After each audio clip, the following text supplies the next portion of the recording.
Journée mondiale de la liberté de la presse, la 18e édition a été célébrée ce jeudi 20 octobre 2016 sous l'angle de la responsabilité sociale du journaliste. Le président du Faso, Roch Marc Christian Kaboré, séjourne actuellement même au Vatican où il a été reçu ce matin par le pape François. En sport, nous parlerons du tirage au sort de la CAN Gabon 2017 tenu hier à Libreville. Le Burkina Faso est logé dans la poule A. Mesdames et messieurs, voilà pour le sommaire. Bienvenue, bonjour à tous. Le Burkina célèbre ce 20 octobre 2016 la 18e journée nationale de la liberté de la presse sous le thème « Au-delà de la dépénalisation des délits de presse, responsabilité sociale et professionnalisme du journaliste ». Une occasion pour les hommes et femmes de médias du Burkina de réfléchir aux défis qui restent à relever après une amélioration de l'environnement juridique. La commémoration de cette année est placée sous l'angle de la responsabilité sociale et le professionnalisme des journalistes. L'environnement juridique burkinabé a été en effet amélioré en 2015. Amena Jean-Claude Méda, président du comité du pilotage du centre de presse, a tiré une certaine satisfaction. Il a été marqué par l'adoption de lois portant dépénalisation des délits de presse. Les amendes qui frappent les infractions commises dans l'exercice de la profession ont également été allégées. En plus du panel débat sur le thème central et bien d'autres activités, cette 18e édition est aussi marquée par l'hommage rendu à Pierre Dabiré, membre fondateur du Centre national de presse Norbert Zongo, décédé le 13 octobre 2015. Une soirée lui a été consacrée ce 19 octobre 2016. En rappel, selon le dernier classement de Reporters sans frontières, le Burkina Faso s'est classé premier en Afrique francophone. Le président du Faso, Roch Marc Christian Kaboré, séjourne actuellement même au Vatican où il a été reçu ce matin par le souverain pontife, le pape François. Sur son compte Twitter, le chef de l'État burkinabé a annoncé avoir échangé avec le souverain pontife sur des questions d'intérêt commun, la situation au Burkina et dans le monde. Le président burkinabé a également demandé au pape François d'effectuer une visite au Burkina. J'ai exprimé à sa sainteté le pape François mon souhait de le voir effectuer une visite officielle au Burkina, a-t-il écrit toujours sur son compte Twitter. Lors de cette visite, la coopération entre le Vatican et le Burkina a été également passée en revue. L'ambassadeur des États-Unis d'Amérique au Burkina Faso, Tulinabo Moussingi, a procédé hier mercredi 19 octobre 2016 à Ouagadougou à la signature d'un accord de financement à hauteur de 49 millions de francs CFA au profit de 15 associations burkinabées. La représentation diplomatique américaine au Burkina Faso, à travers son programme d'autopromotion, a décidé d'accompagner des associations œuvrant pour le renforcement du tissu économique de leur communauté. Après un examen d'une centaine de compétiteurs, elle a retenu 15 d'entre elles qui bénéficieront pour cette année 2016 d'un financement total d'environ 49 millions de francs CFA. Le but de ce fonds est de financer des micro-projets initiés, conçus et gérés par les organisations ou groupes communautaires pour répondre à leurs besoins immédiats et futurs. La rentrée scolaire, nous en reparlons, et cette fois dans la région du sud-ouest où les cotisations imposées aux parents d'élèves fait débat, à tel enseigne que certains demandent la suppression de ces cotisations APE. Notre correspondant à Gawa, Dalou Mathieu Das, s'est intéressé à la question. Il nous dresse un portrait de l'association des parents d'élèves du plus grand lycée de la région sur son mode de fonctionnement. Suivez donc. C'est un ancien élève des années 1982 du lycée provincial Bafouji et par ailleurs conseiller pédagogique qui dirige le bureau de l'association des parents d'élèves de cet établissement. Nous constituons une APE. APE, c'est une association des parents d'élèves. Nous avons le devoir d'accompagner l'éducation dans plusieurs sens. Voilà, accompagner nos enfants en étant à côté. Voilà, en échangeant avec nos enfants pour comprendre quelles sont les difficultés qu'ils ont, pour voir quels peuvent être les conseils qu'on peut leur apporter en aidant certains enfants. Élu en 2008, le bureau composé de 7 membres accompagne l'établissement pour l'atteinte d'une éducation de qualité. Oui, tout le monde est alphabétisé. Il faut dire même que tous les membres du bureau des parents d'élèves sont des enseignants. Voilà, bizarrement, tout le monde est enseignant. Il y a également deux commissaires au compte. Oui, ça facilite le boulot dans la mesure où, quand on prend les différents membres là, et chacun a un rôle important à jouer. Donc, en tout cas, plus ou moins chacun fait son travail, ce qui nous permet, bien sûr, d'atteindre les objectifs escomptés chaque année. 7 000 francs, c'est la somme que débourse chaque élève pour le bureau APE. Pour cette année, la gestion est établie selon un programme d'activité. D'abord, le programme d'activité prend en compte les 40% des 7 000. Ça fait combien de francs que nous devons, par exemple, verser à l'établissement? Puisque c'est l'intendant qui recouvre les frais APE. Quand je prends cette année, par exemple, une prévision de 1717 élèves. Les parents d'élèves, par exemple, c'est que les 40% qu'ils vont reverser, ça tourne autour de 3 200 et quelques. L'organisation des examens blancs, plus un mois de vacations qu'ils nous demandent, plus, par exemple, la prise en charge des activités culturelles, le sortir, le cours du proviseur, ça donne 3 400 et quelques. Donc, quand vous prenez déjà ce montant, plus les autres activités, je vous ai cité une panoplie, n'est-ce pas, d'activités qu'on mène régulièrement. Même les enfants qui doivent aller à l'UCBF, nous sommes obligés de leur donner de l'argent. Des parents d'élèves reprochent à certaines APE d'utiliser les cotisations à d'autres fins. À en croire Sié Djelompo, les réalisations avec les cotisations des parents d'élèves sont visibles. D'abord, nous avons commencé par la réfection du tronc commun parce que l'effectif allait grandissant, surtout des élèves. Donc nous avons réfectionné les 2 salles de classe, construit une latrine à 2 trous. L'année qui a suivi, nous avons procédé à la réfection plus ou moins de l'ancien bâtiment du lycée qui comprenait le premier bâtiment 6e, 5e, 4e et le deuxième bâtiment qui prenait en compte les classes de 3e. Voilà, donc nous avons réalisé réfectionner ces salles-là, remettre la peinture au niveau donc des murs, au niveau des fenêtres. Nous avons également changé toutes les tables parce que moi-même je suis fruit du lycée Bafouji. J'ai commencé en 82. Et c'était les mêmes tables que j'ai connues et les mêmes chaises qui étaient vraiment d'un état très défectueux. Du matériel bureautique et bien d'autres réalisations sont à l'actif du bureau de cet établissement, APE de cet établissement. Bon, il y a également un appareil Roneo que nous avions acheté avec une imprimante laser. Au niveau donc du bureau du proviseur et du service de la vie scolaire, nous avions bien sûr mis des brasseurs parce que c'est des bureaux un peu exigus et qu'en temps de chaleur, ce n'est pas aussi simple que ça. Nous avons construit en tout cas une latrine à 6 trous, juste derrière vers le côté sud du lycée Bafouillé. Il y a également un parking des professeurs qu'ils avaient demandé depuis longtemps, ce qui a été fait. Nous avons aussi procédé par l'identification du domaine scolaire, parce qu'il faut reconnaître que l'équipe est nouvelle, que ce soit le proviseur, l'administration, les parents d'élèves, il fallait procéder à l'identification, bien sûr, du domaine. Nous avons procédé à la location, bien sûr, d'une maison au niveau de la cité. Parce que chaque année, le Bafouillé reçoit, bien sûr, des SND sans moyens.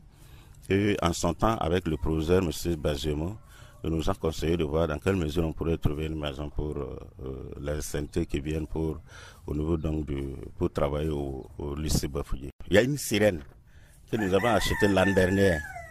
Parce que vous voyez, là, il y a une voie nationale qui passe à côté, bien sûr, du lycée. Et avec la cloche ancienne là, quand on sonne, bon, les enfants ne sont pas, donc on était obligé de payer, bien sûr, une sirène pour permettre aux enfants d'entendre de loin et de se précipiter, bien sûr, pour rejoindre l'établissement. Et l'ancien terrain est petit pour, bien sûr, des activités sportives et culturelles. Donc, les professeurs de PS, le proviseur nous ont approchés. Nous avons procédé à l'aménagement d'un nouveau terrain. L'année passée, on a procédé au terrassement. Et c'est l'année dernière que nous avons procédé, bien sûr, au nivellement. L'association des parents d'élèves vient en aide à l'établissement pour la prise en charge des heures supplémentaires et des vacations d'Exit Djelompo Sié. Quand nous prenons les heures supplémentaires et les heures de vacations, il y a des moments où le budget de l'établissement, quand bien même que nous contribuons à 40% de nos contributions, le budget de l'établissement n'arrive pas à subvenir aux besoins, bien sûr, du lycée, surtout les heures de vacations et les heures supplémentaires. Si vous prenez par exemple 5 professeurs qui sont des vacataires purs, sans compter bien sûr certains professeurs qui font bien sûr les heures, ce qu'on appelle les heures supplémentaires, vous comprenez que c'est un peu difficile. Donc par moment, nous sommes invités, bien sûr, nous sommes sollicités pour aider l'établissement à payer effectivement les heures de vacation. Donc l'année dernière, en toute honnêteté, nous n'avons pas, en tout cas, aidé à payer, en tout cas, les heures de vacation. Mais il y a 3 années de cela, chaque année, on nous dit tantôt de prendre la vacation du premier trimestre, tantôt la vacation du deuxième trimestre, etc., etc. Sinon, l'année dernière, ce que nous avions fait, c'est surtout l'organisation des examens blancs. Également, la tenue des examens blancs coûte à l'APE. C'est le cas de l'année dernière où le bureau a déboursé plus d'1 million pour l'organisation des examens blancs.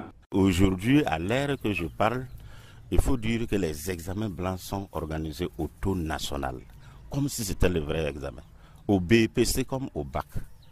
L'année dernière, par exemple, on a même ajouté des forfaits. Donc, vous comprenez que quand c'est comme ça, bon, ce n'est pas aussi simple. Voilà, donc c'est ça qui fait que l'année dernière, par exemple, nous avons contribué à hauteur de 1 662 000 francs pour l'organisation des examens blancs. Dambele Maseke est le proviseur du plus grand lycée de la région du Sud-Ouest. De l'avis de ce dernier, sans l'aide de l'APE, le fonctionnement de l'établissement connaîtra des blocages. Comme dans tous les autres lycées, la subvention de l'État en tout cas ne permet pas, surtout au fonctionnement des établissements. C'est l'APE qui intervient pour appuyer pour certaines réalisations.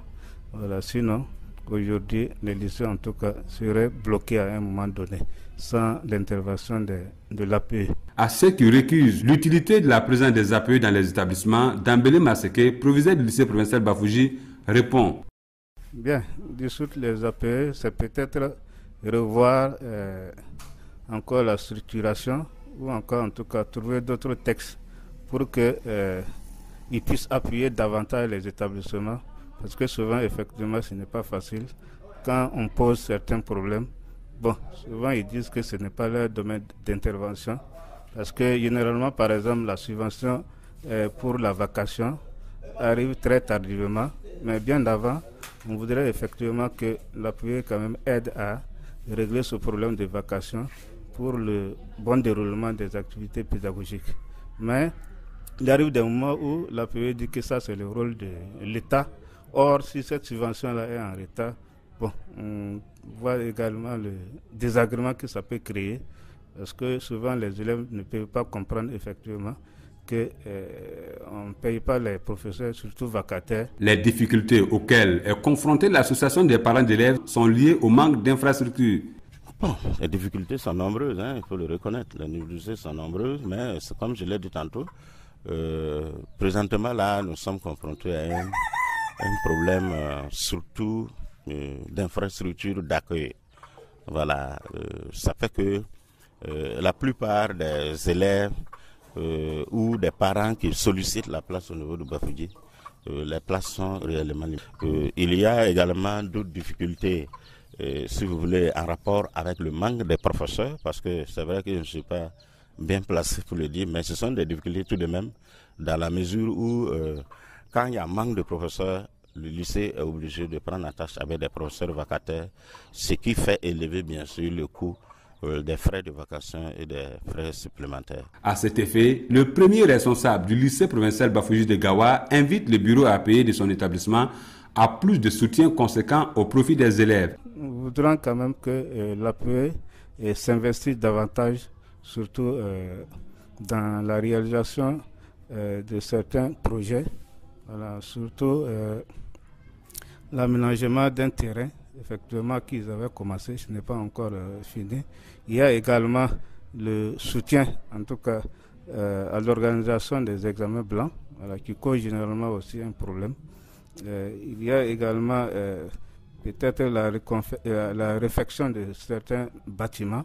Voilà. Souvent les toitures là sont un peu, en tout cas, défaillantes. Donc il faut effectivement qu'on intervienne. Voilà. Même les bâtiments aujourd'hui sont un peu désuets. Voilà. Si l'APE effectivement pouvait faire quelque chose. Même au niveau de la clôture même de l'établissement, parce que c'est traversé ça et là par des animaux, ce qui met un peu en danger en tout cas les élèves.